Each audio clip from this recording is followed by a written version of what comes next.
အားလုံးပဲဒီနေ့မှာတော့ကျွန်တော်တို့တွေတကယ်ကိုရင်းနှီးစရာကောင်းတဲ့အကြောင်းအရာလေးတစ်ခုကိုလေ့လာကြည့်ကြပါမယ်ဒါကတော့မိသားစုရဲ့တစ္ဆာဖောက်မှုနဲ့လုံးဝကိုမတိတဲ့သူစိမ့်တွေစီကနေရရှိတဲ့အမကန်ကျင်နာမှုတွေအကြောင်းပါဝင်တယ်လီနာပါကရဲ့ဇလန်လေးပဲဖြစ်ပါတယ်ဒီအဖြစ်လေးကလူတဘောရဲ့လင်းနဲ့အမောင်ကိုတကယ်ကိုထင်ထီးရှားရှားဖျက်ထားနေပါတယ်ဒန်နီယယ်ငါ့ကိုထားခဲ့မှာမဟုတ်ဘူးသူဟာငါ့ရဲ့သားပဲစဉ်းစားကြည့်ပါဒီစကားလေးကလင်ဒါရဲ့ဘလောက်တောင်အားကိုးရမယ့်ဖြစ်နေလဲဆိုတာနဲ့တူဦးလေးသောသားပေါ်ထားရှိတဲ့ခိုင်မာလာတဲ့ယုံကြည်မှုကိုပြီးပြည့်စုံစွာဖန်ဆုပ်ပြထားပါတယ်ဒီစကားလေးကပဲဒီဖြစ်ပြတစ်ဖူးလုံးရဲ့အဓိကခန်းစားချက်ကိုဖော်ညွှန်းနေတာပါဇလန်ရဲ့အစားကိုနည်းနည်းပြန်သွားကြည့်အောင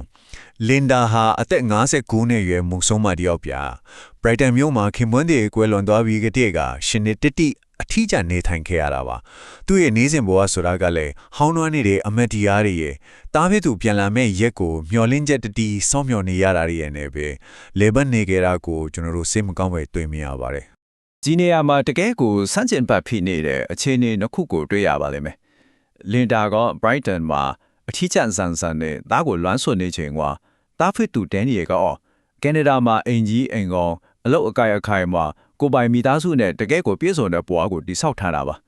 ငွေလေးနဲ့ပပပို့ပေးတာကလွှဲရင်အမေဖေးသူအတွက်သူ့ရဲ့အချိန်တွေကိုဘယ်တော့မှမပေးခဲ့ပါဘူးဒါပေမဲ့မထင်မှတ်ထားတဲ့တနေ့မှာဒန်နီယယ်ရောက်လာခဲ့ပါတယ်အမေ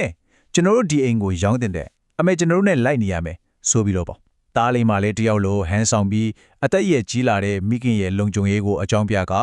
လင်ဒါတစ်သက်လုံးနေထိုင်လာခဲ့တဲ့အိမ်ကိုဆွန့်လွတ်ဖို့ဆွဲဆောင်ခဲ့ပါတော့တယ်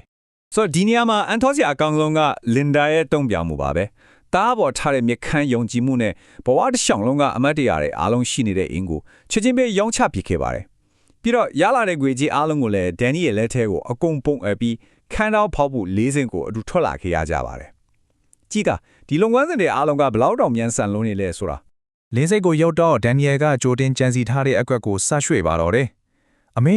ဒီမှာခဏဆောင်ပါကျွန်တော်ဘီးတာကလာထိုင်ထောယူလိုက်ပါမယ်9မိနစ်နေရင်ပြန်လာခဲ့မယ်လို့ပြောပြီးလင်ကာကိုလေးစိတ်ခန်းမှာတွေမှာတယောက်ထဲထိုင်ဆောင်ခိုင်ခဲ့ပါတယ်ဒီလိုနဲ့အချိန်တွေဘလို့ကုန်းဆုံးသွားလဲဆိုတာတွေးကြည့်လိုက်ဗျာ7မိနစ်ကနေမိနစ်30အဲ့ရနေ45မိနစ်နောက်ဆုံးတနက်ကြီးကြာတဲ့အထိပါပဲလင်ဒါရဲ့စိတ်ထဲမှာတဖြည်းဖြည်းကြီးထွားလာတဲ့ကြောက်ရွံ့မှုတွေတားဖြစ်သူပြန်မလာတော့ဘူးလားဆိုတဲ့တွေးဝင်လာခြင်းမှာခံစားရမယ့်နှလုံးသွေးရက်မတက်နာခြင်းမှုတွေပေါ့ဖြတ်ထွားဖြတ်လာမျက်နှာတန်းကိုလိုက်ရှာကြည့်ပြမဲ့သူ့သားကိုတော့အရိပ်အယောင်တော့မတွေ့ရတော့ပါဘူးအဲ့ဒီအချိန်မှာပဲဇလန်ကလုံဝါကိုပြောင်းလဲသွားပါပြီရဲအရာရှိ Robert Miller ရောက်လာတာပါပဲသူကလေးစိတ်မှာထိတ်လန့်တကြဖြစ်နေတဲ့လင်ဒါကိုတတိထားမိသွားပြီးပျောက်ဆုံးနေတဲ့တားဖြစ်သူကိုကူရှာပေးဖို့ဝင်မလာခဲ့ပါတယ်ကျော်ပဲစွန်ဆန်းကြီးလေးကတည်းကတွေးလိုက်ရတဲ့အမှန်တရားတွေကတကယ်ကိုရက်ဆက်လွန်လာပါတယ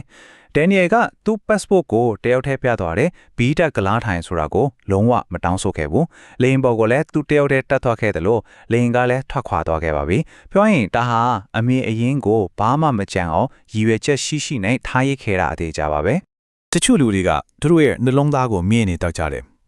ဒီစကားကတခြားသူပြောခဲ့တာမဟုတ်ပါဘူးရဲအရာရှိ Robert ကိုလိုက်မျက်ရည်ကျပြီးပြောခဲ့တဲ့စကားပါကိုတွေးတာအရေးချကဒီလောက်တောင်ရေးရစစ်သစ္စာဖောက်သွားတာကိုကြုံလိုက်ရတဲ့အခါလင်းတာအတွက်ဘလောက်တောင်စိတ်နာကျင်ရမလဲဆိုတာအမှတ်စာကြည့်လို့ရနိုင်ပါတယ်ယောဘကလွန်ခဲ့တဲ့9နှစ်ကမှကွယ်လွန်သွားခဲ့တဲ့သူ့အမင်းနဲ့အာမှာလင်ဒါကိုအစားထိုးမြင်အောင်သွားခဲ့တယ်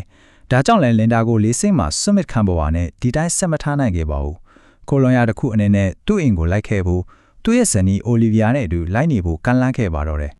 ဒီအချက်ကတကယ့်ကိုစိတ်ဝင်စားစရာကောင်းပါပဲအရာအလုံးကိုယူဆောင်သွားပြီးအမေဖေးသူ့ကိုလေးစိမ်မှာတယောက်ထဲထားခဲ့တဲ့အရင်ချသားဖေးသူတင်တည်းရဲ့ဘာတာဝန်မှမရှိပဲအင်ကိုခေါ်ဆောင်ပြီးစောင့်ရှောက်ပေးခဲ့တဲ့သူစိမ့်တယောက်ဖေးသူရွာပဲချေသူတို့နှစ်ယောက်ရဲ့ကွာခြားချက်ကမိုးနဲ့မီလို့ပါပဲဒီတော့ကျွန်တော်တို့အားလုံးရဲ့စစ်ထဲမှာမေးခွန်းတစ်ခုပေါ်လာနိုင်တယ်အဲ့ဒါကတော့ဒန်နီယယ်တယောက်ဘာတွေဆက်ထဲသွားလဲဆိုတာပါပဲဇလန်ရဲ့အမောင်မိုင်းဆုံးလျှော့ချက်တစ်ခုစီကိုကျွန်တော်တို့ဆက်သွားကြည့်ကြအောင်တကယ့်ကိုထိတ်လန့်စရာကောင်းတဲ့အမရကတော့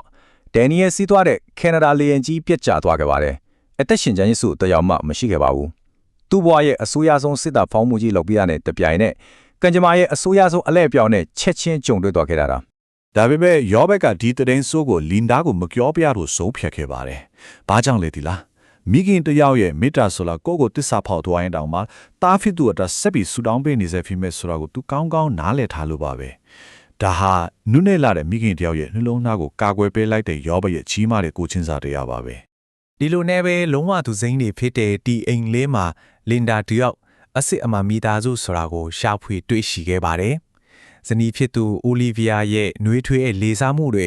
ရောဘတ်ချက်ချမ်းမာရေးစောင့်ရှောက်မှုတွေကြောင့်သူမရဲ့ဘဝဟာတဖြည်းဖြည်းပြန်လည်သက်သာလာခဲ့ပါတယ်။မိသားစုတစ်ခုလိုနှွေးထွေးမှုကိုရရှိခဲ့ပေမဲ့လည်းတားဖြစ်သူဒန်နီယယ်နဲ့မေရီအတွက်ကိုတော့လင်ဒါဟာဆက်ပြီးဆူတောင်းပေးနေဆဲပါပဲ။ငါအိမ်ဟောင်းကိုဆုံးရှုံးခဲ့ရပေမဲ့ဒီမှာအိမ်တစ်ခုကိုပြန်တွေ့ခဲ့တယ်။ကြည်ပါ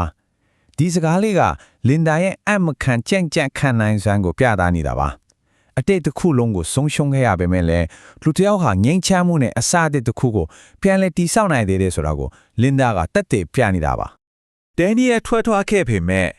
ငါတကယ်ထိုက်တန်တဲ့သားတစ်ယောက်ကိုတော့ရရှိခဲ့တယ်ဒါဟာလင်ဒါရဲ့နောက်ဆုံးရင်တွန်းဖြစ်အတီးတရားလေးပါ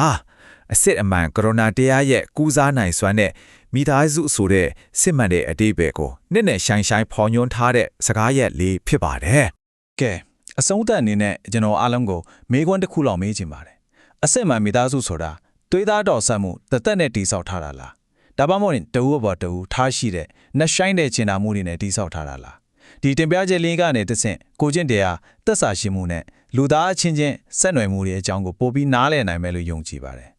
အားလုံးပဲဒီအကြောင်းအရာလေးကိုဆက်ပြီးစဉ်းစားကြည့်ကြဖို့တိုက်တွန်းရင်းဒီမှာပဲညီကုန်းချုပ်လိုက်ပါစေ။